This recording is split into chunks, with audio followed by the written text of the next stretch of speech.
તો કેમ છો બધા મજામાં ને તમારા બધાનું સ્ટડી ટેલર ધ હાર્દિકમાં ખૂબ જ સ્વાગત છે। આજે આપણે 18 ઓગસ્ટ 2020ના રોજનું ધ હિન્દુનું ગુજરાતીમાં એનાલિસિસ જોઈશું। આજનો લેક્ચર જે છે એ ખૂબ જ ઇન્ટરેસ્ટિંગ રહેવાનો છે। તો શું તમે બધા આ લેક્ચર સાંભળવા માટે તૈયાર છો ને? So I am the Hardik Parmar and let start our journey towards success. આજનો સૌથી પહેલો અતિ મહત્વનો આર્ટિકલ જોઈએ તો સુપ્રીમ કોર્ટ દ્વારા એક અભ્યાસ કરવામાં આવેલો છે। કોની વિરુદ્ધનો? તો કે ચાર્જીસ અગેન્સ્ટ જજીસ કોન્ટેસ્ટ।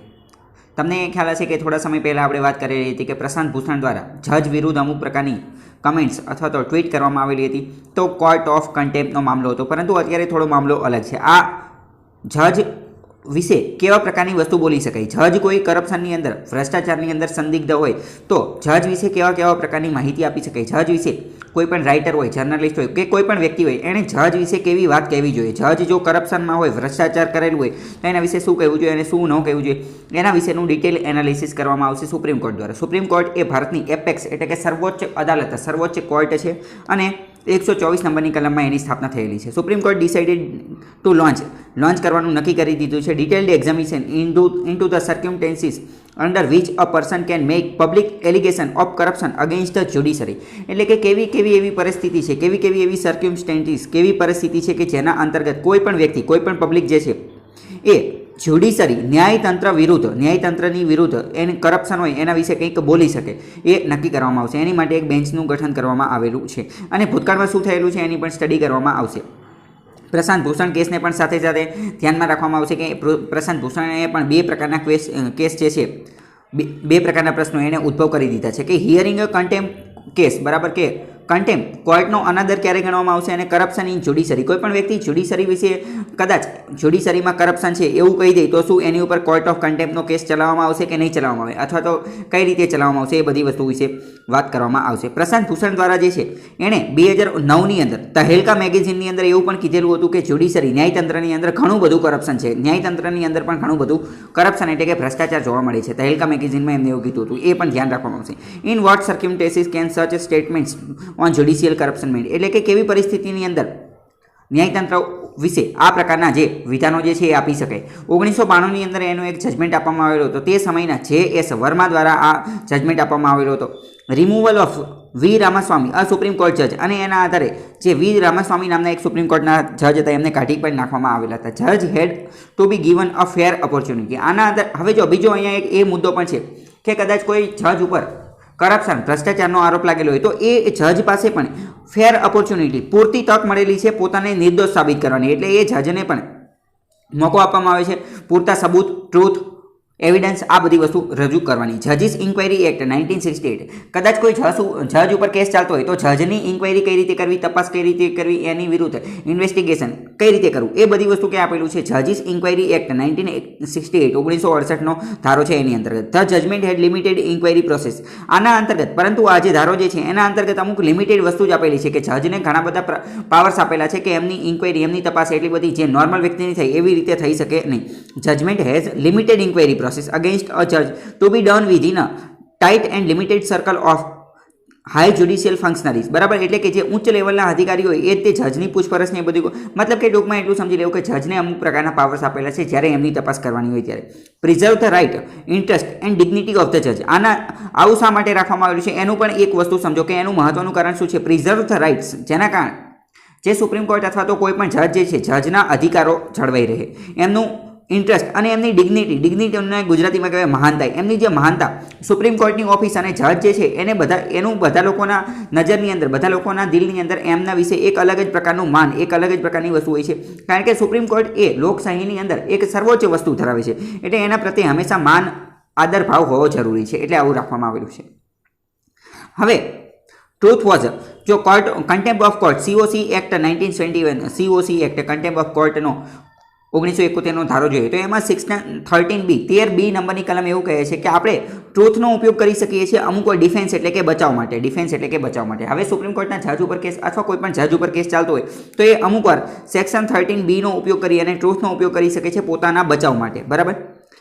અને પરંતુ આવી વસ્તુ જે છે, આ જે ટ્રુથનો ઉપયોગ કરી શકે, સત્યનો ઉપયોગ કરી શકે પોતાના બચાવ માટે, ડિફેન્સ તરીકે, પરંતુ એ બે જ વસ્તુમાં કરી શકે। એની defence is not in public interest, જો એ ડિફેન્સ જે છે એ પબ્લિક ઇન્ટરેસ્ટની અંદરનો હોય તો એ કરવાની જરૂર નથી, તો એ ચાલશે નહીં. બીજું એટલે કે લોકોના હિતમાં. હવે લોકોના હિતમાં છે કે નહીં એ પાછું આમાં લખેલું નથી, એટલે એ પછી કોર્ટના જજને, બંધારણીય બેન્ચને, જે કોઈ પણ બેન્ચ, જે કોઈ પણ જજની પેનલ બેઠેલી હશે એ નક્કી કરશે. બીજું, the request for invoking such defence is not a bona fide, એટલે કે એની માટે એ સર્ટિફિકેટની કે એવી કંઈ જરૂર છે નહીં. ફ્રોમ, હવે જો જજ માટે પણ અહીંયા એક બીજી મહત્વની વસ્તુ સમજો કે કરપ્શન જે છે એ માત્ર નાની વસ્તુ નથી, પરંતુ કરપ્શનની અંદર ઘણી બધી મોટી મોટી વસ્તુ નક્કી કરવામાં આવેલી છે. કે જેમ કે કરપ્શનમાં કઈ કઈ વસ્તુઓનો સમાવેશ થાય, જેમ કે બ્રાઇબરી, લાંચ આપવી, ઇમ્બેઝલમેન્ટ, થેફ્ટ, ચોરી, ફ્રોડ, કોઈ સાથે ફ્રોડ કરવું, જ્યુડિશરી સાથે એક્સટોર્શન, એબ્યુઝન ઓફ ડિસ્ક્રિએશન, વિવેકનો અઉપયોગ કરવો અથવા વિવેકનો ગેરઉપયોગ કરવો, ફેવરેટિઝમ, આપણા જે મનપસંદ વ્યક્તિ હોય એની સાથે આપણે એને ફેર કમ્પેન્સેશન અથવા એની સાથે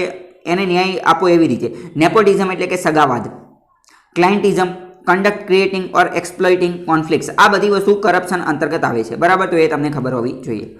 હવે બીજી મહત્વની ન્યૂઝ જોઈએ તો હરિયાણાની અંદર જે ઇન્ફેન્ટનો મતલબ શું થાય? ઇન્ફેન્ટનો મતલબ થાય નાનું બાળક. નાના બાળકોનો જે ડેથ એટલે કે મૃત્યુનો આંક જે છે એ ઘટી ગયો છે, 6.8% થઈ ગયો છે. એક રીતે સારી ગુડ ન્યૂઝ છે. જનરલી તમને ખ્યાલ હશે કે નાના બાળકો હોય એમાં મૃત્યુનું પ્રમાણ વધારે જોવા મળતું હોય છે. કઈ રીતે? ઘણી બધી વાર એવું થતું હોય કે એમને કોઈક પ્રકારની બીમારી હોય, અથવા માતા તરફથી એમને બીમારી મળી ગઈ હોય, અથવા કોઈ બીજી બીમારી એમને થઈ ગઈ હોય. જેમ કે નાના બાળકો હોય એની ઇમ્યુનિટી સિસ્ટમ, રોગ પ્રતિકારક શક્તિ નબળી હોય છે, તો પછી એમના મૃત્યુ વધારે થતા હોય. પરંતુ હરિયાણાની અંદર આ પ્રમાણ અત્યારે ઘટેલું છે અને ઘટી અને 4.6% થયેલું છે. ગુડ ન્યૂઝ, સારી વસ્તુ છે. ઘણા બધા મહત્વના કોન્સેપ્ટ આમાં શીખીશું. બરાબર, ઇન્ફેન્ટ મોર્ટાલિટી રેટ શું છે, નિયોનેટલ મોર્ટાલિટી રેટ શું છે, એ બધી વસ્તુ પણ જાણીશું. અત્યારે પણ તમને ખ્યાલ હશે કે કોવિડની મહામારી ચાલી રહી છે, તો 60 વર્ષથી વધારે ઉંમરના લોકો એટલે કે વૃદ્ધ લોકો હોય એને કોવિડ ફટાફટ થાય છે. ફટાફટ મતલબ કે ઝડપથી થાય છે. અને જે નાના બાળકો હોય એને પણ કોવિડ થવાના ચાન્સ વધુ રહેલા છે, કારણ કે એમની ઇમ્યુનિટી એટલી સ્ટ્રોંગ હોતી નથી. હરિયાણા નેશનલ હેલ્થ મિશને ક્લિયરિફાઈડ કરેલું છે કે 1028 જેટલા ડેથ એટલે કે મૃત્યુ, બાળકોના મૃત્યુ જે છે એ થયા હતા. ક્યારે? એપ્રિલથી જૂનની વચ્ચે આ વર્ષે. જે અને આની પહેલાં જોઈએ તો ગયા વર્ષે કેટલા થયા હતા? 1264, એટલે કે ઘટાડો આવેલો છે. અત્યારે 1208 થયા છે. ગયા વર્ષે કેટલા? 1264 થયેલા હતા. બરાબર, એટલે કે ઘટાડો થયેલો છે. 2019 સુધીમાં આ બધો ડેટા જે છે એ ઓફલાઈન લેવામાં આવતો હતો કે મેન્યુઅલ રિપોર્ટિંગ, ત્યાં જઈને રિપોર્ટિંગને એ બધું કરવાનું. પરંતુ આ વખતે એની અંદર ટેકનોલોજીનો પણ ઉપયોગ કરેલો છે. કોણે? હરિયાણાએ. આપણી માટે એડમિનિસ્ટ્રેશનના પોઈન્ટ ઓફ વ્યૂથી મહત્વની વસ્તુ છે, એટલે ડિસ્કસ કરી રહ્યા છે. હવે એક વસ્તુ સમજો, IMR શું છે? ઘણી બધી વાર આ પ્રશ્ન પૂછાતો હોય, અથવા આ તમને ખબર હોવી જોઈએ કે IMR શું છે. IMR એટલે કે ઇન્ફેન્ટ મોર્ટાલિટી રેટ. ઇન્ફેન્ટ એટલે નાનું બાળક, મોર્ટાલિટી એટલે મૃત્યુ, નાના બાળકનો મૃત્યુ દર એ શું છે? Is defined as the number of deaths of children under the age of 1 year per 1000 live births for a given year. એક વર્ષની અંદર અથવા તો કોઈ પણ વર્ષની અંદર, એક ખાસ કરીને એક વર્ષની અંદર 1000 બાળકો જન્મે, એમાંથી એક વર્ષથી નાની ઉંમરના કેટલા બાળકો મૃત્યુ પામે છે એને ઇન્ફેન્ટ મોર્ટાલિટી રેટ કહેવાય. કેટલા? 1000 બાળકો જન્મે, 1000 બાળકો એક વર્ષની અંદર, એ 1000 બાળકોમાંથી એક વર્ષથી નીચેની ઉંમરના કેટલા બાળકો મૃત્યુ પામી જાય છે એને ઇન્ફેન્ટ મોર્ટાલિટી રેટ કહેવાય. માની લો કે 1000 બાળકો જન્મી ગયા, બરાબર, 1000 બાળકો, આમાંથી 1000 બાળકોમાંથી માની લો કે 40 બાળકો એવા છે, 40 બાળકો કે જે 5 વર્ષની ઉંમર પૂરી કરે એ પહેલાં જ, સોરી 5 વર્ષની નહીં, 1 યર, એક વર્ષની ઉંમર પૂરી કરે એ પહેલાં જ મૃત્યુ પામી ગયા, અથવા તો એક વર્ષ સુધી એ સર્વાઈવ ન કરી કે જીવિત ન રહી શક્યા. બરાબર, અને બાકીના 960 જે છે એને એક વર્ષ પૂરા થઈ ગયા હજી જીવે છે. બરાબર, તો આ જે 40 છે એને શું કહેવાય? IMR, infant mortality rate. બરાબર, અને 1000ના આધારે નક્કી કરવામાં આવે છે. આવી બધી વસ્તુ પ્રિલિમ્સમાં અને એ બધામાં પૂછાતી હોય છે. યુનાઇટેડ નેશન્સના અત્યારે જે સસ્ટેનેબલ ડેવલપમેન્ટ ગોલ્સ જે છે, બરાબર, કે જે 17 છે, આ સસ્ટેનેબલ ડેવલપમેન્ટ ગોલ જે છે એમાં પહેલાં એની અંદર મિલેનિયમ ડેવલપમેન્ટ ગોલ હતા. બરાબર, મિલેનિયમ ડેવલપમેન્ટ ગોલ આપણે અચીવ કરી લીધા એટલે SDGમાં આવી ગયા. તો મિલેનિયમ ડેવલપમેન્ટ ગોલમાં યુનાઇટેડ નેશન, સંયુક્ત રાષ્ટ્રએ એક પ્રકારનો ઉદ્દેશ્ય ગોલ રાખેલો હતો, to cut down child mortality. બાળકોનો જે નાના બાળકોનો મૃત્યુ દર જે છે એ 2/3 જેટલો 1995માં જેટલો છે, 1995માં જેટલો હતો એનેથી 2/3 જેટલો ઘટાડવાની નક્કી કરવામાં આવેલી હતી 2015ની અંદર. એવો એમને ટાર્ગેટ રાખેલો હતો. હવે ભારતની વાત કરીએ તો ભારતની અંદર આ જે રેટ જે છે એ 57% જેટલો છે. IMR કેન ડાઉન ફ્રોમ 1000 બાળકોએ, ભારતની અંદર 1000 બાળકોએ 80 જેટલા મૃત્યુ પામે છે. બરાબર, 1995ની અંદર. અને આપણે 2017ની અંદર આપણે એમાં ઘટાડો કરી નાખ્યો કે 1000 બાળકોએ માત્ર 33 જ મૃત્યુ પામતા હતા. 1000 બાળકોએ કેટલા? 33 જ મૃત્યુ પામતા હતા. અને આ કોની વાત કરીએ છીએ આપણે? IMR એટલે કે ઇન્ફેન્ટ મોર્ટાલિટી રેટની, એટલે કે એક વર્ષનું બાળક થાય ત્યાં સુધીની વાત છે. ફરીથી એકવાર આ ફેક્ટ યાદ રાખી લો કે IMR ભારતની અંદર 1000 બાળકોએ કેટલો? 80 હતો, ક્યારે? 1995ની અંદર. અને આપણે સુધારો લાવેલો છે 2017માં, આપણે 1000 બાળકોએ માત્ર 33 જ બાળકોના મૃત્યુ થાય છે, બરાબર. આઈએમઆરની અંદર બે પ્રકારના કમ્પોનન્ટ, બે પ્રકારની વસ્તુ જોવા મળે છે. આઈએમઆરની અંતર્ગત બીજી વસ્તુ પણ હોય છે. એક તો નિયોનેટલ મોર્ટાલિટી રેટ. નિયોનેટલનો મતલબ શું થાય? નિયોનેટલનો મતલબ થાય નવજાત. નવજાત એટલે શું થાય? નવજાત એટલે કે નવું જન્મેલું તાત્કાલિક તે માતાએ બાળકને જન્મ આપેલો એને નિયોનેટલ કહેવાય, નવું જન્મેલું. ઇટ ઇઝ તો નિયોનેટલ મોર્ટાલિટી રેટ કોને કહેવાય એ જોઈએ. Number of deaths during the first 28 completed days of 1000 બાળકો જમે એક વર્ષની અંદર માની લો કે 1000 બાળકો જન્મી ગયા, 1000 બાળકો, એમાંના 28 દિવસની અંદર જ અમુક બાળકો મરી જાય. 28 દિવસ પણ પૂરા ન કરી શકે, એટલે કે એક મહિનોય ન જીવે, 28 દિવસ પણ ન પૂરું કરી શકે અને 28 દિવસની અંદર કોઈ બાળક મરી જાય તો એને નિયોનેટલ મોર્ટાલિટી રેટ કહેવાય. કે 1000ની સરખામણીએ માની લો કે 1000 બાળકો જન્મી ગયા અને એમાંથી 50 બાળકો એવા છે કે જે માત્ર 28 દિવસ કરતાં પણ ઓછું જીવેલા છે, 28 દિવસમાં જ મૃત્યુ પામી ગયા, તો નિયોનેટલ મોર્ટાલિટી રેટ કેટલો કહેવાય? 50નો. નિયોનેટલ એટલે નવજાત, નવું જન્મેલું. યુનિસેફે એનએમઆર નિયોનેટલ મોર્ટાલિટી રેટ વિશે શું કીધેલું છે કે 1000 બાળકોએ 18 જેટલા હોવા જોઈએ, 2018માં એવું કીધેલું હતું. અને ભારતની અંદર એનએમઆર નિયોનેટલ મોર્ટાલિટી રેટની વાત કરીએ તો 1023 છે, જે ખૂબ સારી વસ્તુ નથી. આપણે આગળ છીએ અને આવી વસ્તુમાં આગળ ન રહેવાનું હોય, પાછળ રહેવાનું હોય, બરાબર. એટલે કે ભારતની અંદર રાજ્યની અંદર જોવા જોઈએ તો પણ ઘણો બધો વાઇડ ગેપ, એટલે કે ઘણો બધો તફાવત જોવા મળે છે. જેમ કે ઝારખંડની અંદર અંડર 5 મોર્ટાલિટી રેટ ગર્લ્સની અંદર જોવા જઈએ તો 38 છે અને આસામની અંદર 51 છે. એટલે કે અમુક રાજ્ય ખૂબ સારું પ્રદર્શન કરે છે જ્યારે અમુક રાજ્ય સારું પ્રદર્શન કરતા નથી. હવે નિયોનેટલ એટલે કે નવજાત બાળકોની અંદર ઘણી બધી વાર બોય એન્ડ ગર્લ, સ્ત્રી અને પુરુષ, એટલે કે જો કદાચ છોકરો હોય અને છોકરી હોય તો એ બંને વચ્ચે પણ તફાવત કરવા માટે, છોકરી હોય તો કદાચ જાતે પણ મારી નાખવામાં આવે, આવું પણ થતું હોય છે. તો આ તમને ખબર હોવી જોઈએ, બરાબર. બીજી હવે મહત્વની ન્યૂઝ જોઈએ તો આ એની સાથે જ સંબંધિત છે. Notes that infant under 5 mortality rates are highest among mothers under age 20. એટલે કે જો 20 વર્ષથી નીચે અથવા 20 વર્ષ સુધીમાં કોઈ માતા જે છે એણે બાળકને જન્મ દઈ દીધો હોય તો અંડર 5 મોર્ટાલિટી રેટ જે છે એ સૌથી વધુ જોવા મળે છે. એટલે કે 20 વર્ષથી નીચે જો માતા બની ગઈ હોય તો મોર્ટાલિટી રેટ જે છે એ વધુ જોવા મળે છે. અને એટલે તે આપણે 18 વર્ષની ઉંમર રાખેલી છે, પરંતુ 20 વર્ષમાં જો માતા બની જાય તો એ સારી વસ્તુ છે નહીં. Rates are lowest among children born to mothers between. જો કોઈ માતા જે છે એ 20 થી 24 વર્ષની ઉંમરે એ માતા બનેલી હોય અથવા તો 20 થી 24 વર્ષની ઉંમરે એ માતા બનેલી હોય તો એની અંદર જે બાળકોનું મરવાનું પ્રમાણ જે છે એ લોએસ્ટ, સૌથી ઓછું જોવા મળે છે. અને 25 થી 34ની અંદર બનેલી હોય તો પાછું વધી જાય છે, 25 થી 34ની અંદર બને તો વધી જાય છે. તો ભારત સરકારે અથવા તો કોઈ પણ સરકારે, ભારતની સરકારે આની અંતર્ગત શું પ્લાન લીધેલા છે અથવા કઈ યોજના, કયા પગલાં ભરેલા છે. તો પહેલું પગલું જોઈએ કે આઈનેપ બનાવેલું છે. આઈનેપ શું છે? Indian newborn action plan. 2014ની અંદર ઇન્ડિયન ન્યૂબોર્ન એક્શન પ્લાન બનાવેલો છે. પરીક્ષામાં પ્રશ્ન પૂછાય લખવાનું તો આ બધું લખવાનું છે, એટલે જાણવું જરૂરી છે. આઈનેપ એટલે કે ઇન્ડિયા ન્યૂબોર્ન એક્શન પ્લાન 2014માં બનાવેલો છે. Goal of single digit neonatal mortality rate, જેના અંતર્ગત શું નક્કી કરેલું છે કે નિયોનેટલ મોર્ટાલિટી રેટ એક ડિજિટમાં જ હોવો જોઈએ. નિયોનેટલ મોર્ટાલિટી રેટ એટલે શું એ તમને હવે ખબર પડી જવી જોઈએ કે દરેક 1000 બાળકોએ એક વર્ષની અંદર એવા કેટલા બાળકો છે કે જે 28 દિવસ પણ પૂરા નથી કરતા, 28 દિવસ પહેલાં જ મરી જાય છે, તો એને નિયોનેટલ મોર્ટાલિટી રેટ એ ભારતની અંદર એક જ આંકડામાં રહેવો જોઈએ, બરાબર, ડબલ ન થવો જોઈએ. એવું નક્કી કરેલું હતું. કોની અંતર્ગત? તો આઈનેપ, ઇન્ડિયા ન્યૂબોર્ન એક્શન પ્લાન અંતર્ગત, જે 2014માં લોન્ચ થયો હતો.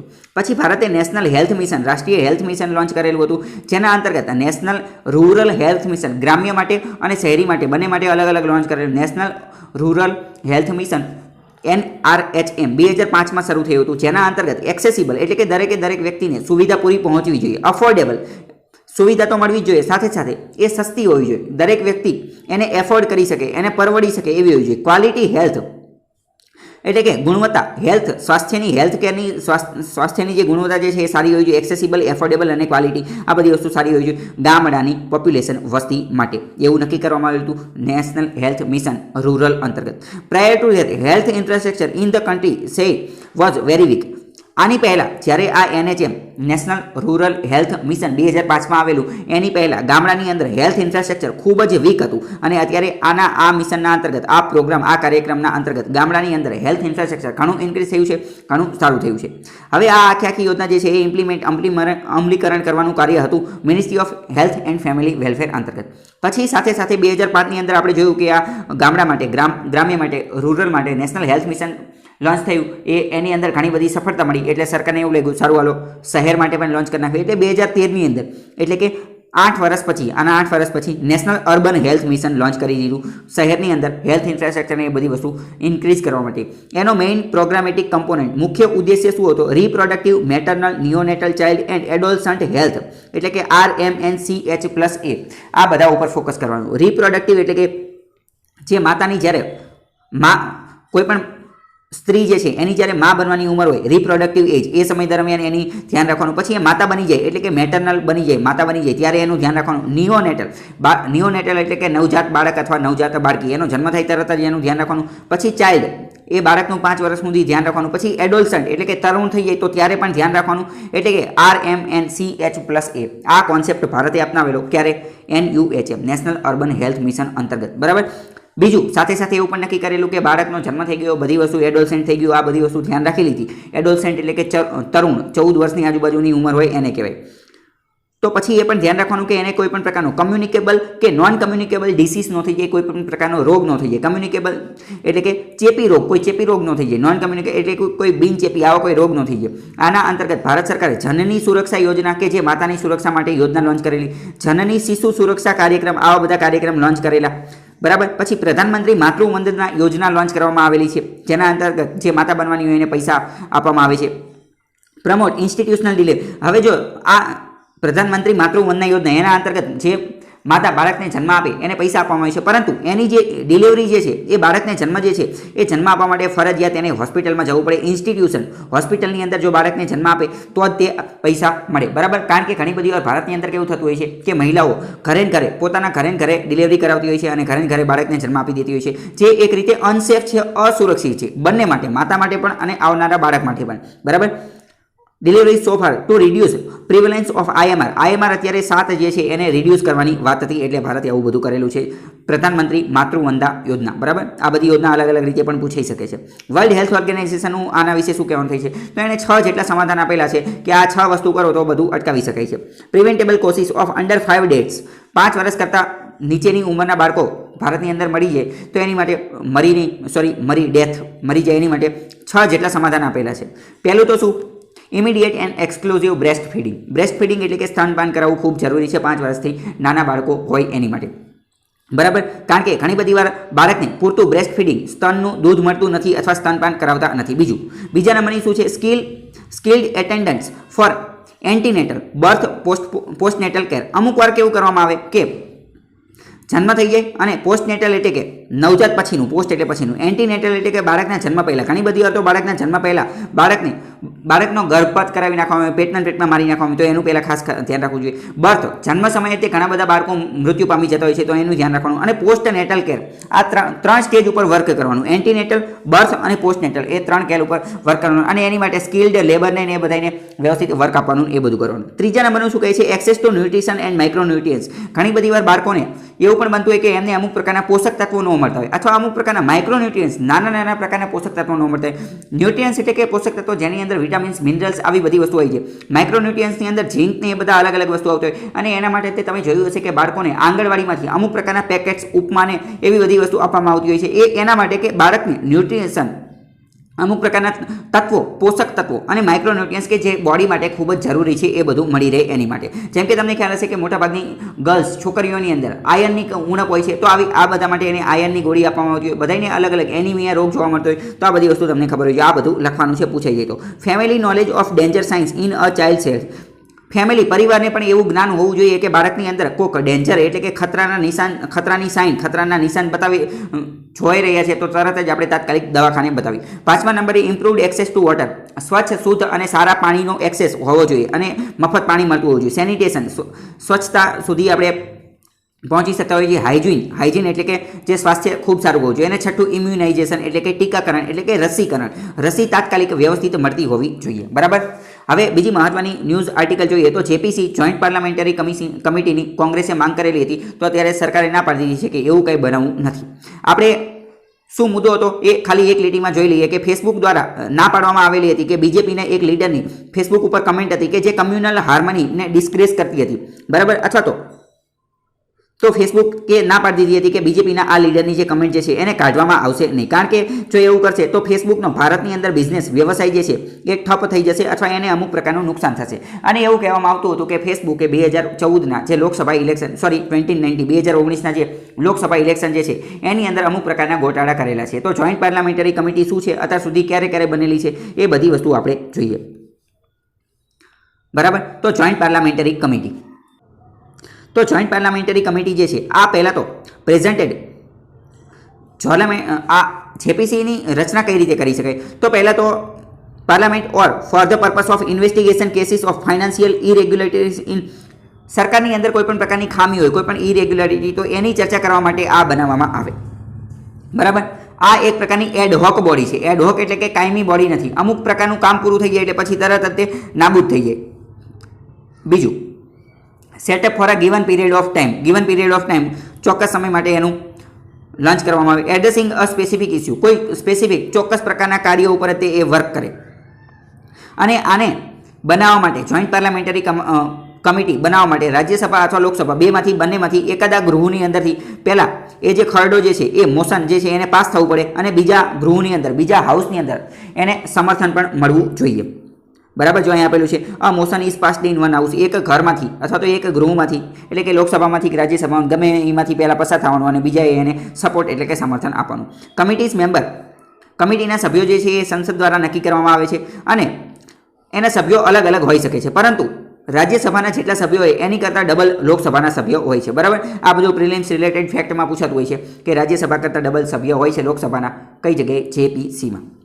ઓથોરાઇઝ ટુ કલેક્ટ એવિડન્સ, આ જેપીસી પાસે અમુક પ્રકારની સત્તા, અમુક પ્રકારના પાવર્સ પણ હોય છે કે એ કરપ્શન, ભ્રષ્ટાચાર, કોઈ પણ પ્રકારનું કેસ સાંભળતી હોય તો એ કોઈ પણ વ્યક્તિને બોલાવી પણ શકે છે પોતાની પાસે કોઈ પણ માહિતી આપવા માટે. કલેક્ટ એવિડન્સ, કોઈ પણ પ્રકારના એવિડન્સ કલેક્ટ કરી શકે છે, દસ્તાવેજ, ડોક્યુમેન્ટ કોઈ પણ મંત્રાલય પાસે મંગાવી શકે છે, ઓરલમાં પણ મંગાવી શકે અને રિટર્નમાં પણ મંગાવી શકે. ડિમાન્ડ, અમુક પ્રકારના ડોક્યુમેન્ટ્સની પણ ડિમાન્ડ કરી શકે છે. મોટે ભાગે જેપીસી જે છે એ મિનિસ્ટરને બોલાવતી નથી, એટલે કે જે મંત્રી હોય, મોટા મોટા મંત્રી, finance minister, home minister, defence minister, એને બોલાવતી નથી, પરંતુ સારું લાગે તો બોલાવી પણ લે. બરાબર. એવો એમની પાસે પાવર પણ હોય છે.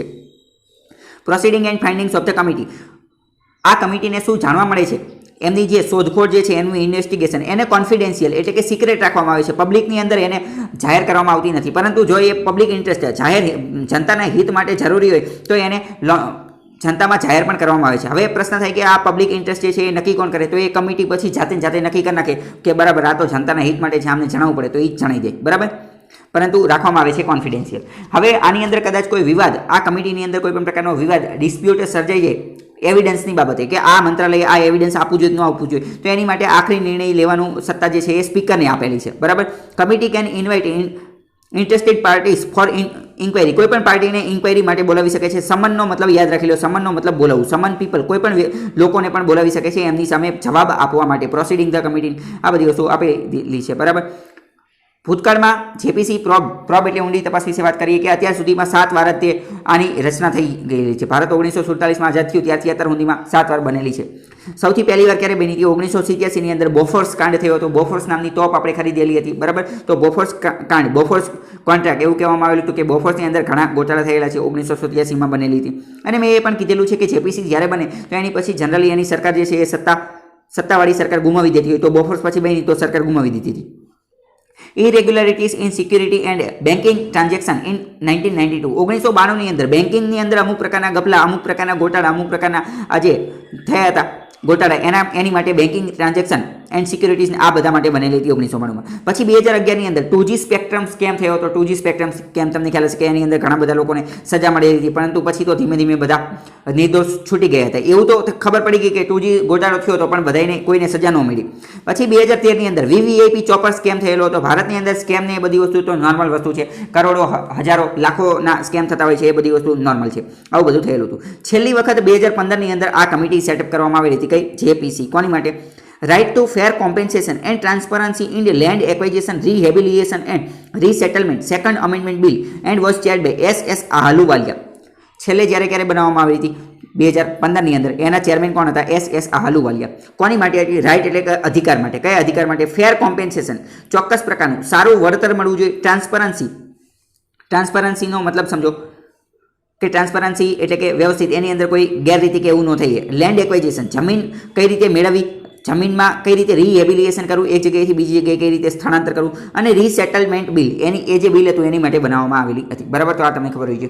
બીજો મહત્વનો આર્ટિકલની વાત કરીએ તો એ આશા વર્કર વિશે વાત કરી રહી છે. આશા વર્કરનું ફૂલ ફોર્મ યાદ રાખી લો, એક્રેડિટેડ સોશિયલ હેલ્થ એક્ટિવિસ્ટ. બરાબર, આ એક પ્રકારની મહિલા કમ્યુનિટી હોય છે. મહિલા જોઈએ, ફરજિયાત આશા વર્કર હંમેશા મહિલા જોઈએ. ફૂલ ફોર્મ યાદ રાખજો, પ્રિલિમ્સ લેવલની પરીક્ષામાં પૂછાઈ શકે છે. આશા વિલ બી ટ્રેન્ડ, એમને એવા પ્રકારની ટ્રેનિંગ આપવામાં આવે છે અને આ ગ્રાઉન્ડ લેવલ ઉપર વર્ક કરે છે. જનરલી ગામડાની અંદર જે કમ્યુનિટીવાળા લોકો હોય, કોઈ પણ જગ્યાએ જઈ અને રસીકરણ કરવાનું હોય, દવા આપવાની હોય, કોઈ પણ વસ્તુ આપવાની હોય, માઇક્રો ન્યુટ્રિયન્ટ્સને આ બધું આહારને બધું આપવાનું હોય, તો એ બધું કાર્ય કોણ કરે છે? આશા વર્કર કરે છે. અત્યારે કોવિડની મહામારીની વચ્ચે પણ આશા વર્કર પોતાનું કાર્ય જે છે એ ખૂબ સરળતાથી, સુંદરતાથી, બહાદુરીપૂર્વક કરી રહ્યા છે. ASHA will be trained to work community લેવલે વર્ક કરે છે. બરાબર, facilitated access to health care services, building awareness, લોકોની અંદર જાગૃતિ પણ ફેલાવે છે સ્વાસ્થ્ય બાબતે, about health and entitles specially among the poor and marginalise, promoting health બિહેવિયર્સને, મોબિલાઇઝેશન ને આ બધી વસ્તુઓ વિશે લોન્ચ કરવાનું એ બધું કાર્ય કરે છે.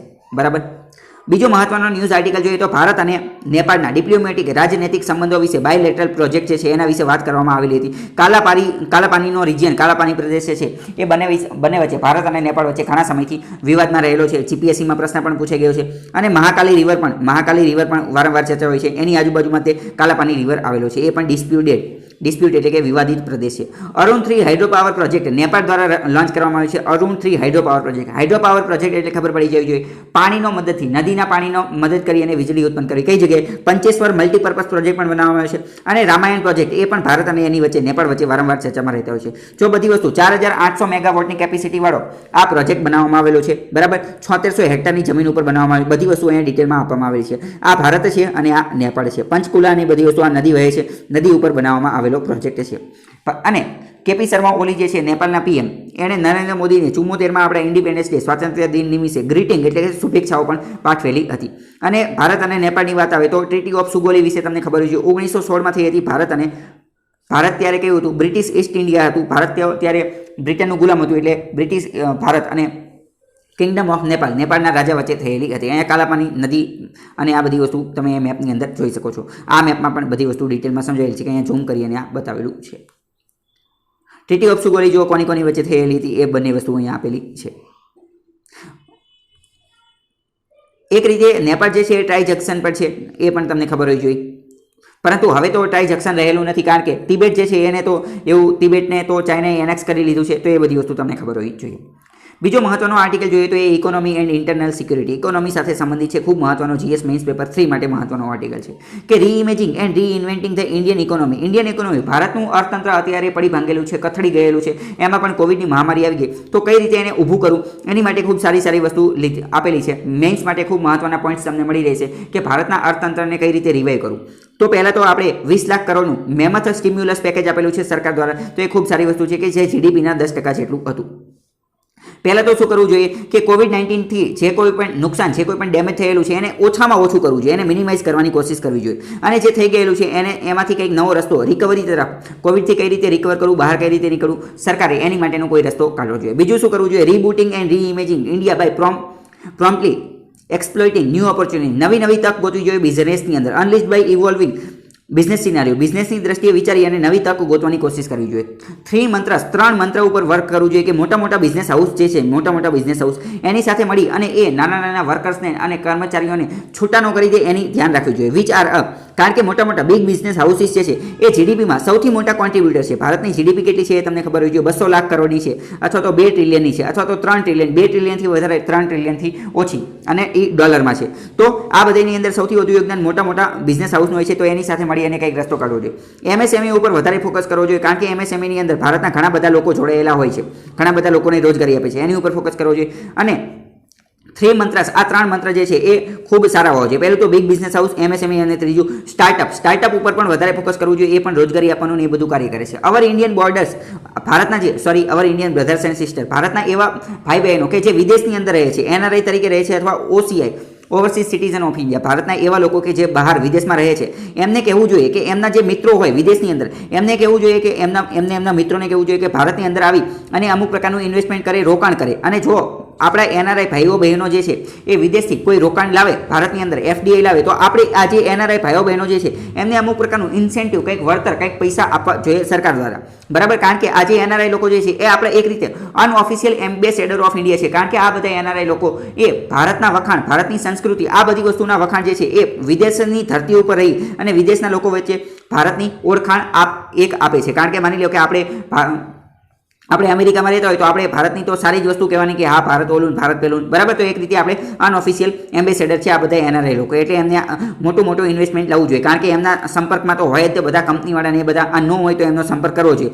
ટેક્સ ઇન્સેન્ટિવને એ બધું આપવું જોઈએ. પ્રોક્યોરમેન્ટ ઓફ રો મટીરિયલ્સ ને અધર ગુડ્સ, રો મટીરિયલ બનાવવામાં એ બધામાં કાર્ય કરવું જોઈએ. આરબીઆઈ જે છે એને એક પ્રકારનું one time window for restructuring business loan. તમને ખ્યાલ હશે કે ઘણા બધા બિઝનેસમેનોએ લોન લઈ લીધી છે, હવે ભરી શકતા નથી, તો એ લોનને રીસ્ટ્રક્ચર કરવા માટે એક સિંગલ વિન્ડો ક્લિયરન્સ બનાવવું જોઈએ. રીસ્ટ્રક્ચરિંગ લોન એટલે શું એ ઘણી બધી વાર કહી દીધેલું છે, તો એ બનાવવું જોઈએ. પછી મેકિંગ ઇન્ડિયાને ગ્લોબલ ટ્રેન્ડિંગ હબ બનાવવું જોઈએ. ભારતની અંદર બધી વસ્તુનું પ્રોડક્શન થઈ શકે, બધી વસ્તુ મેન્યુફેક્ચરિંગમાં હબ બની શકે એવું કાર્ય કરવું જોઈએ. મેકિંગ ઇન્ડિયાને આંતરરાષ્ટ્રીય લેવલે લઈ જવું જોઈએ. ઇન્ડસ્ટ્રીયલ સિટીઝ વિકસાવવા જોઈએ, બરાબર. અમુક દરેક સિટીને અથવા જે એવા સિટી છે કે જ્યાં ઉદ્યોગો બની શકે ત્યાં ઇન્ડસ્ટ્રીયલ સિટી તરીકે વિકસાવવા જોઈએ. મેન્યુફેક્ચરિંગને બૂસ્ટ આપવું જોઈએ. કમર્શિયલ, એજ્યુકેશનલ, રેસિડેન્શિયલ અને સોશિયલ ઇન્ફ્રાસ્ટ્રક્ચર, આ બધી વસ્તુ જે છે એ સિટીની અંદર હોવી જોઈએ. બધી જે ઇન્ડસ્ટ્રીયલ સિટી બનાવી તો એમાં આ બધી વસ્તુ તો હોવી જોઈએ. કઈ મેન્યુફેક્ચરિંગ સુવિધા, કમર્શિયલ સુવિધા, એજ્યુકેશનલ શૈક્ષણિક સુવિધા, રેસિડેન્શિયલ અને સોશિયલ ઇન્ફ્રાસ્ટ્રક્ચર, આ બધું હોવું જોઈએ. સરકાર દ્વારા 10 એવા સેક્ટર, 10 એવા બિઝનેસ જે છે એ ગોતી લેવા જોઈએ અને એની ઉપર ફોકસ કરવું જોઈએ અને એને કેમ્પેન કરી અને એને મેક ઇન ઇન્ડિયાનો ભાગ બનાવવો જોઈએ અને એને બૂસ્ટ કરવા જોઈએ અને એની ઉપર વધારે ને વધારે વિકાસ કરી શકાય એવું ધ્યાન રાખવું જોઈએ, ડેવલપમેન્ટ કરવું જોઈએ. 10 એવા સેક્ટર ગોતવાના કે જેમાં આપણે સરળતાથી ખૂબ આગળ જતા રહીએ. બીજું, સનરાઈઝ સેક્ટર જે છે, સનરાઈઝ સેક્ટર, એની ઉપર ફોકસ આપવું જોઈએ. સનરાઈઝ સેક્ટર એટલે શું? સનરાઈઝ સેક્ટરનો પરીક્ષામાં પ્રશ્ન પણ પૂછાઈ શકે છે, પ્રિલિમ્સ, મેઇન્સ, કોઈ પણની અંદર. તો સનરાઈઝ એટલે એવા ઉદ્યોગ અથવા એવો વ્યવસાય કે જેની અત્યારે તો જરૂર છે જ, પરંતુ ભવિષ્યમાં એની અત્યારે કરતાં પણ વધારે જરૂર હશે. શું? સનરાઈઝ ઇન્ડસ્ટ્રી એટલે એવી ઇન્ડસ્ટ્રી કે જેની અત્યારે તો જરૂર છે તે, પરંતુ ભવિષ્યમાં અત્યારે છે એની કરતાં પણ વધારે જરૂર પડશે, કે જેનો તમે મતલબ સમજો કે કુરિયર સુવિધા જે છે એની અત્યારે જરૂર છે, પરંતુ ભવિષ્યમાં ખૂબ વધારે જરૂર પડશે. કેમ? કારણ કે ભવિષ્યમાં ઈ કોમર્સ કંપનીઓ ખૂબ વધારે આવી જશે. અત્યારે તો દવા પણ ઓનલાઈન મંગાવી શકીએ છીએ, બરાબર. પછી એમેઝોન, ફ્લિપકાર્ટ, પેટીએમ, આ બધી વસ્તુ છે અહીંયા આપણે કોઈ પણ વસ્તુ ઓનલાઈન મંગાવી શકીએ છીએ. અત્યારે ખાવાનું પણ ઓનલાઈન મંગાવી શકીએ છીએ. તો ભવિષ્યમાં આ કુરિયરવાળી કંપની જે છે એમની ખૂબ જ મોટી માર્કેટ આવવાની છે. ઇલેક્ટ્રિક વીજળીની ખૂબ વધારે જરૂર પડવાની છે.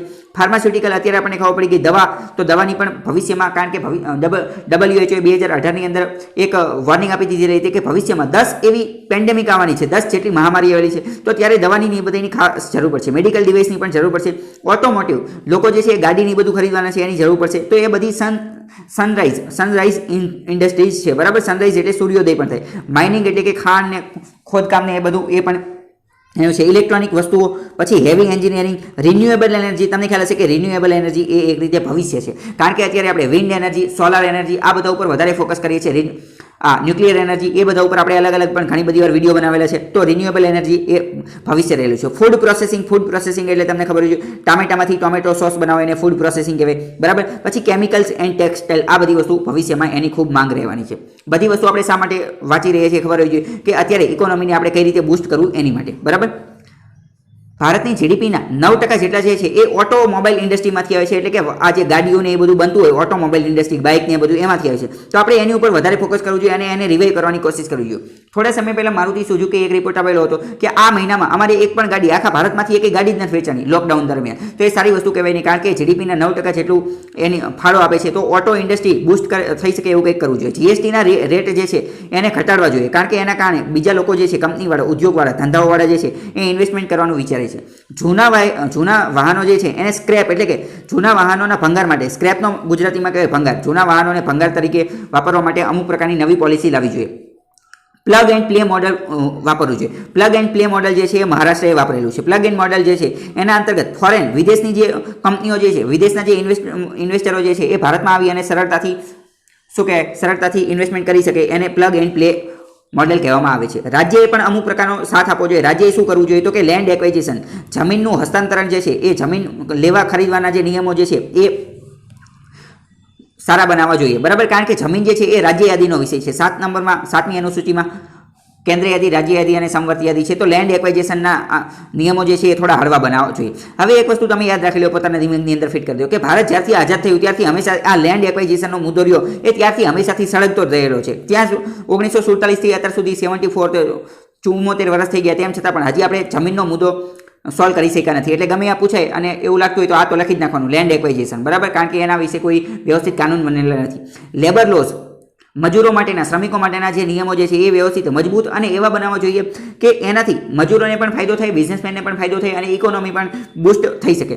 લેબર લોનો મતલબ રિફોર્મ, લેબર લોની અંદર સુધારા લાવવા જોઈએ. પરંતુ જો અહીંયા ચોખ્ખું આપેલું છે કે રિફોર્મ, લેબર લોની અંદર એવા સુધારા ન લાવવા જોઈએ કે જ્યારે મન ફાવે ત્યારે લેબરને હાયર કરી લીધો અને જ્યારે મન ફાવે ત્યારે એને છોડી દીધો, એવું ન હોવું જોઈએ. એને પણ અમુક પ્રકારની સુરક્ષા, સિક્યુરિટી, ઇન્સ્યોરન્સ, હેલ્થ, એજ્યુકેશન, આ બધી વસ્તુના અધિકારો લેબરને પણ મળવા જોઈએ. એટલે એ બધી વસ્તુ કાયદાની અંદર પ્રોવાઈડ કરવી જોઈએ. સોશિયલ, સામાજિક, એન્વાયરમેન્ટલ એટલે કે પર્યાવરણને, અધર ઇન્ફ્રાસ્ટ્રક્ચરને આ બધી વસ્તુ પ્રોવાઈડ કરવી જોઈએ જો ઇકોનોમીને રિવાઇવ કરવી હોય તો. પછી ઇન્સેન્ટિવ ફોર એટ્રેક્ટિંગ ન્યૂ ઇન્વેસ્ટમેન્ટ. જો કોઈ પણ કંપની, ભારતની કોઈ પણ કંપની વિદેશમાંથી અથવા કોઈ પણ જગ્યાએથી નવું ઇન્વેસ્ટમેન્ટ લાવે છે તો એ જે કંપની જે છે એને ઇન્સેન્ટિવ આપવું જોઈએ. જેમ કે તમને ખ્યાલ હશે કે રિલાયન્સ દ્વારા ફેસબુકનું ઇન્વેસ્ટમેન્ટ લાવવામાં આવ્યું છે, ગૂગલનું ઇન્વેસ્ટમેન્ટ લાવવામાં આવ્યું છે. તો બીજી કંપની જે છે એને પણ એવું થાય કે આપણે પણ આવી રીતે ઇન્વેસ્ટમેન્ટ લાવવા છે તો એની માટે એને ઇન્સેન્ટિવ આપવું જોઈએ, અમુક પ્રકારનું સરકારે કંઈક વળતર આપવું જોઈએ. તો આ બધા પોઈન્ટ અતિ મહત્વના હતા, તમારે યાદ રાખવાના છે. બીજો મહત્વનો આર્ટિકલ જોઈએ તો એનજીટી, નેશનલ ગ્રીન ટ્રિબ્યુનલ જે છે એણે ગંગાની સરહદ ધરાવતા જેટલા પણ ગંગા નદી જ્યાં જ્યાંથી વહે છે એ બધા રાજ્યોને કીધેલું છે કે ગંગા રિજુવિનેશન કોન્ટેક્સ્ટ જે છે એની ઉપર મોનિટર, એની ઉપર ધ્યાન રાખવાનું કોશિશ કરો. તો ગંગા ક્યાં ક્યાંથી વહે છે તો કે ઉત્તર પ્રદેશ, ઉત્તરાખંડ, બિહાર અને વેસ્ટ બેંગોલ, પશ્ચિમ બંગાળ, આ બધાના રાજ્યોને કહી દીધેલું છે કે તમે મોનિટર, ધ્યાન રાખવાનું કાર્ય કરો કે ગંગા જે છે એ ક્લીન થાય છે કે નથી થતી, અને એ બધાને પણ અમુક પ્રકારની જવાબદારી આપેલી છે. બીજું કંઈ એટલું બધું મહત્વનું છે નહીં, બરાબર. હવે બીજી અતિ મહત્વની વસ્તુ જોઈએ તો national mission four clean Ganga. આપણે એની સાથેનો ટોપિક જોઈએ કે ભારતે ક્લીન ગંગા, સ્વચ્છ ગંગા બનાવવાની કોશિશ કરેલી હતી. વર્લ્ડ બેંકે ભારતને લોન પણ આપેલી છે 5 વર્ષ માટે. કેટલા? 3000 કરોડની લોન આપેલી છે. અને નમામી, જો national mission four clean Ganga અથવા નમામી ગંગા, આ બંને એક જ પ્રોજેક્ટનું નામ છે. ભારત સરકારે લોન્ચ કરેલો હતો 2014ની અંદર. 3000 કરોડની લોન આપેલી છે. હવે જોઈએ કે ક્યારે ગંગા સ્વચ્છ થાય છે. ગંગા નદી અહીં આપણે જોઈ લઈએ તો ગંગા નદી જે છે એ ગંગોત્રી ગ્લેશિયરમાંથી લોન્ચ થાય છે. ગંગોત્રી ગ્લેશિયરમાં એનું ઓરિજિન, ઉદ્ભવ સ્થાન આવેલું છે, બરાબર. ત્યાંથી ઉદ્ભવ થાય છે અને પછી અહીંયા છેક આવી જાય છે. આ તમને ખબર જ જોઈએ. બે ઓફ બેંગાલ, બંગાળની ખાડીની અંદર એનો અંત થાય છે. ગંગા નદીની એ બધાની અંદર પ્રદૂષણ એ બધું વસ્તુ પણ જોવા મળતું હોય છે. તો એ બધા સાથે કઈ રીતે ડીલ કરી શકાય? તો પોલ્યુશન, પ્રદૂષણનો પણ એક ટોપિક આવી જાય છે.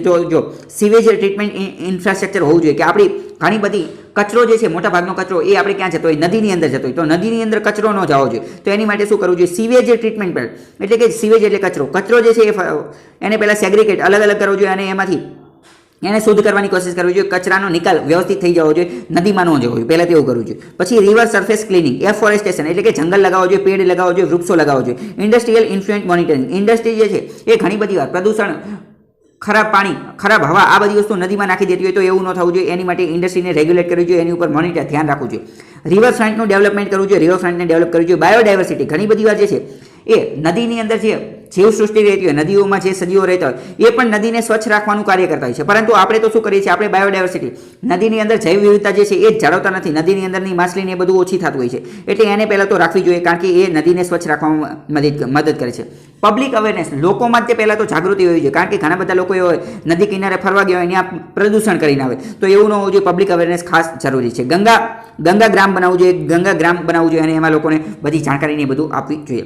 હવે ભારત સરકાર દ્વારા અથવા સરકારે આ જે છે એ કર્બ પોલ્યુશન એટલે કે પોલ્યુશન, પ્રદૂષણથી બચવા માટે, પ્રદૂષણને કર્બ કરવા માટે, પ્રદૂષણને ડામવા માટે કયા કયા ઇનિશિયેટિવ, કયા કયા પ્રયાસ કરેલા છે એ જોઈએ. 2020ની અંદર તમને ખ્યાલ હશે 2020થી BS6, ભારત સ્ટેજ 6 જે છે એને તે વાપરવાનું કે કોઈ પણ વાહન લેવો, કોઈ પણ વાહન એ હવે BS6 જ વાહનો વેચાઈ શકશે. તમને ખ્યાલ હશે કે અત્યારે આપણે ભારત સ્ટેજ 4 વાહનો વાપરીએ છીએ.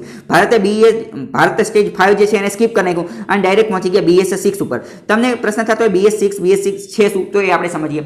એવું માનવામાં આવે છે કે ભારત સ્ટેજ 6ના એન્જિન જે છે આ એન્જિનનો પ્રકાર છે. શું છે? આ એન્જિનનો પ્રકાર છે. ગાડીનું એન્જિન હોય એ BS6નું હોય, એટલે એનો મતલબ એમ કે એ ઓછું પ્રદૂષણ કરશે. Carbon dioxide, sulphur dioxide, nitrous oxide, આ બધા વાયુઓ આ જે છે એ ઓછા છોડશે, બરાબર. જ્યારે એની અંદર પેટ્રોલ, ક્રૂડ, ડીઝલ, આ બધા ફ્યુલ, બળતણનું જ્યારે દહન થશે તો ત્યારે એ ઓછા વાયુ છોડશે અને ઓછું પ્રદૂષણ થશે. કોમાં? તો કે ભારત સ્ટેજ 6ની અંદર. BS4માં કેવું થતું હશે? એની અંદર વધુ થતું હશે અને BS5 તો લીધું જ નહીં અને BS6માં પહોંચી ગયા, એટલે કે એમાં પ્રદૂષણ ઓછું થાય, એર પોલ્યુશનને ઘટાડી શકે. એની માટે 2020માં આને લાગુ કરી દીધું છે. રિડ્યુસ એમિશન એમિશન રિડ્યુસ કરવા માટે. પછી ભારતે શું કર્યું? ગ્રીન ઇન્ડિયા મિશન લોન્ચ કરેલું છે, જે NAPCC નો ભાગ છે. NAPCC શું છે? National action plan on climate change, જેના અંતર્ગત 10 જેટલા મુદ્દાને આવરી લેવામાં આવેલા છે. ક્લાઇમેટ ચેન્જને કઈ રીતે કોમ્બેટ કરવું એ બતાવવામાં આવ્યું છે. NAPCC શું છે? એના 10 મુદ્દા હું તમને ભૂતકાળમાં સમજાવી ચૂક્યો છું, બરાબર? એટલે એ અત્યારે નહીં ચર્ચા કરીએ. પછી ઇલેક્ટ્રિક વ્હીકલ, વીજાણુ વાહન ઉપર આપણે વધારે ફોકસ કરી રહ્યા છીએ. ઇલેક્ટ્રિક વ્હીકલ, ઇલેક્ટ્રિક બેટરી, આ બધા ઉપર કે જેના કારણે શું થાય કે પ્રદૂષણ ઓછું થાય. અમુક પ્રકારના ડીઝલ વાહનો જે છે એની ઉપર પ્રતિબંધ મૂકી દીધેલો છે. થોડા સમય પહેલા સુપ્રીમ કોર્ટે ફટાકડા ક્રેકર્સ જે છે એની ઉપર પણ પ્રતિબંધ મૂકી દીધેલો હતો.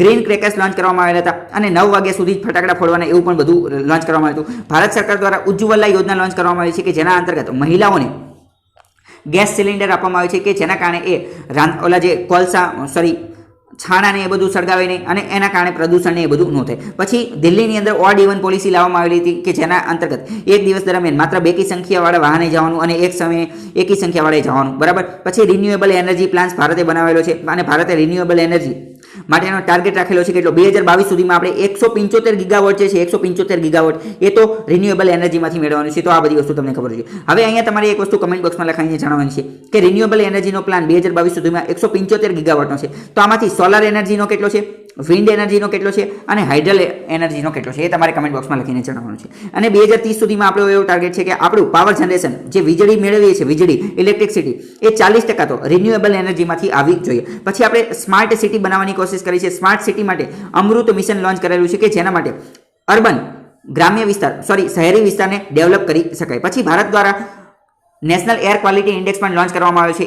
નેશનલ એર ક્વોલિટી ઇન્ડેક્સ જે છે એની અંદર 8 જેટલા પ્રદૂષણ કરતી વસ્તુ જે છે એની માહિતી આપેલી હોય છે, બરાબર. National air quality index most IMP question છે, યુપીએસસીમાં પૂછાઈ ગયો છે. નેશનલ એર ક્વોલિટી ઇન્ડેક્સમાં કેટલા પોલ્યુટન્ટની માહિતી આપે, કેટલા પ્રદૂષણ કરતા તત્વોની માહિતી આપેલી છે? તો કે 8. એ 8 કયા છે એ પણ ખબર હોવી જોઈએ. PM10, PM2.5, NO2 એટલે કે નાઇટ્રસ ઓક્સાઇડ, SO2 એટલે કે સલ્ફર ડાયોક્સાઇડ, CO એટલે કાર્બન મોનોક્સાઇડ, O3 NH3 એટલે કે એમોનિયા અને PB એટલે કે, બરાબર. તો આ બધી વસ્તુ તમને ખબર હોવી જોઈએ. હવે જો અહીંયા બીજી વસ્તુ જોઈએ, આ જે 8 પોલ્યુટન્ટ જે છે એની અંદર ક્યાંય પણ કાર્બન ડાયોક્સાઇડ નથી. યુપીએસસીની અંદર જે પ્રશ્ન પૂછાયેલો એની અંદર કાર્બન ડાયોક્સાઇડનું પણ નામ આપેલું હતું અને એ સ્ટેટમેન્ટ એ વિધાન ખોટું હતું અને એ વિધાન ખોટું પડે એટલે ડાયરેક્ટ આપણે જવાબ સુધી પહોંચી જતા હતા. તો જીપીએસસીમાં પણ પ્રશ્ન પૂછાઈ જાય, બરાબર. યાદ રાખવાનું 8 પોલ્યુટન્ટ છે કયા કયા એ બધા જોઈ લો.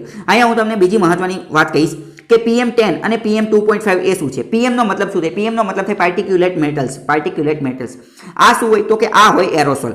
તમને પ્રશ્ન થાય એરોસોલ એ કિસ ચીડિયા કા નામ है? તો એરોસોલ જે છે એ એક રીતનું થોડું ઘન અને થોડું પ્રવાહી હોય. થોડું ઘન અને થોડું પ્રવાહી, બરાબર. એટલે કે જેલ જેવી વસ્તુ હોય, થોડું ઘન અને થોડું પ્રવાહી હોય અને એ વાતાવરણની અંદર, હવાની અંદર થોડું ઉપર રહેતું હોય, હવાની અંદર એ ફેલાયેલું હોય, બરાબર. હવાની અંદર વાતાવરણમાં ફેલાયેલું હોય. કોણ? એરોસોલ. એરોસોલ એટલે PM10 અથવા PM2.5. અને આ આપણે શ્વાસમાં લઈએ તો તરત જ આપણા નાકની અંદર જતું રહે અને આપણા ફેફસાની ને બધાની અંદર જતું રહે. આના કારણે રેસ્પિરેશન ડિસીઝ થતા હોય, એટલે કે શ્વાસના રોગો થતા હોય. PM10 અને PM2.5 પહેલા 10-15 વર્ષ, 20-25 વર્ષ પહેલા જતા રહી તો PM10 અને PM2.5 એનું કોઈ અસ્તિત્વ હતું નહીં. આ નવું લોન્ચ થયેલું છે, બરાબર. એટલે કે પાર્ટિક્યુલેટ મેટલ્સ શું હોય એ મેં તમને કહી દીધું. એક રીતના એરોસોલ્સ હોય. એરોસોલ્સ એટલે કે શું? કે થોડું સોલિડ, થોડું ઘન હોય અને થોડું પ્રવાહી હોય જે નાકની અંદર જતું રહે. રેસ્પિરેશન ડિસીઝ, શ્વાસના રોગો થઈ ગયા. તમને પ્રશ્ન થાય આ આવે ક્યાંથી? PM2.5 અને PM10 આનું મુખ્ય પ્રમાણ આ મુખ્યત્વે ક્યાંથી આવે? વાહનોના ધુમાડામાંથી આ નીકળે, બરાબર. એટલે તો આપણે ભારત સ્ટેજ 6 લઈ લીધેલું છે અને સૌથી ખતરનાક જો કોઈ પ્રદૂષણવાળા હોય તો આ PM10 અને PM2.5 છે, કારણ કે આનાથી સૌથી વધુ શ્વાસના રેસ્પિરેશન ડિસીઝ, શ્વાસના રોગો થાય, બરાબર. એટલે ભારતે સ્ટેજ 6 લાવેલા છે. તો બધી વસ્તુ તમને દિમાગમાં એકદમ ક્લિયર હોવી જોઈએ. સોર્સિસ ઓફ હવામાં કઈ રીતે પ્રદૂષણ થાય? તો જો ઇન્ડસ્ટ્રી, ઉદ્યોગો દ્વારા 52% થાય. ટ્રાન્સપોર્ટેશન એટલે કે વાહન વ્યવહારની બધા દ્વારા 27% જેટલું પ્રદૂષણ થાય. પછી આ એગ્રીકલ્ચર દ્વારા 10% જેટલું પ્રદૂષણ થાય. તમને પ્રશ્ન થાય ખેતીથી કઈ રીતે પ્રદૂષણ થાય? તો તમને ખ્યાલ હશે કે ખેતી બધું પાક લેવાઈ જાય પછી અમુક વસ્તુ બચેલી હોય તો એને સળગાઈ દેવામાં આવે, જેને કહેવાય સ્ટબલ બર્નિંગ. કારણ કે ચોખાનો એનો પાક લીધેલો હોય, નીચે બધું વધેલું હોય તો એને સળગાઈ દેવામાં આવે તો ધુમાડો ને એ બધું થાય. એ બધી વસ્તુ અહીંયા આપેલી છે, એ તમને ખબર હોવી જોઈએ, બરાબર. પછી ભારત સરકાર દ્વારા 1987 ની અંદર ધ એર એક્ટ લાવવામાં આવ્યો હતો. એર, હવા માટેનો કાયદો. કયો કાયદો? The air prevention and control of પોલ્યુશનને કઈ રીતે કંટ્રોલ કરવું એ 1981માં લાવવામાં આવ્યો હતો અને 1987માં સુધારો કર્યો. એનું અનુકરણ એ શા માટે લાવવામાં આવ્યું હતું? કારણ કે એનું આપણે ઇમ્પ્લિમેન્ટેશન, અમલીકરણ કરેલું હતું. કોનું? United Nations conference on the human environment held at Stockholm in June 1972. 1972 ની અંદર સ્વીડનના સ્ટોકહોમ નામનું શહેર હતું, ત્યાં એક કોન્ફરન્સ થઈ હતી. કઈ conference? United Nations conference on the human environment, એના અંતર્ગત એવું નક્કી કરવામાં આવેલું હતું કે આપણે બધા દેશ અત્યારે અહીંયા ભેગા થઈ ગયા છીએ તો હવે પ્રદૂષણ ઘટાડવા માટે કંઈક કરશું અને પોતાના દેશમાં જઈ અને પ્રદૂષણ ઘટાડવા માટે કાયદા બનાવશું, પ્રદૂષણ ન થાય, ક્લાઇમેટ ચેન્જથી બચી શકે, એર પોલ્યુશન ન થાય, એ બધાનું કંઈક કરશું. તો ભારતે એની માટે એર એક્ટ બનાવેલો હતો 1981માં, બરાબર. 1972માં ભેગા થયા હતા અને 1981માં બનાવ્યો. 1987માં તો એમાં સુધારો પણ કરી દીધો કે જેના કારણે ઇમ્પ્રૂવ એટલે કે સુધારવું, ક્વોલિટી જે ગુણવત્તા, હવાની ગુણવત્તા જે છે એ સુધારી શકે, એને પ્રિવેન્ટ, કંટ્રોલ, એબેટ, એર પોલ્યુશનને આ બધી વસ્તુ ઘટાડી શકે એની માટે બનાવવામાં આવ્યો હતો. હવે જો અહીંયા એર ક્વોલિટી ઇન્ડેક્સ આપણે હમણાં વાત કરેલી હતી તો બરાબર. હવે જો આની આ એટલું બધું મહત્વનું છે નહીં, બરાબર. એ તો તેમ છતાં પણ તમે એકવાર પોઝ કરી અને વાંચી લેજો, બરાબર. કે જો અહીં એટલું યાદ રાખી લો કે 300 કરતાં જે એર પોલ્યુશનનું એનું પ્રમાણ વધી જાય તો એ ખૂબ જ ખતરનાક છે, બરાબર. બાકી એટલું બધું મહત્વનું છે નહીં.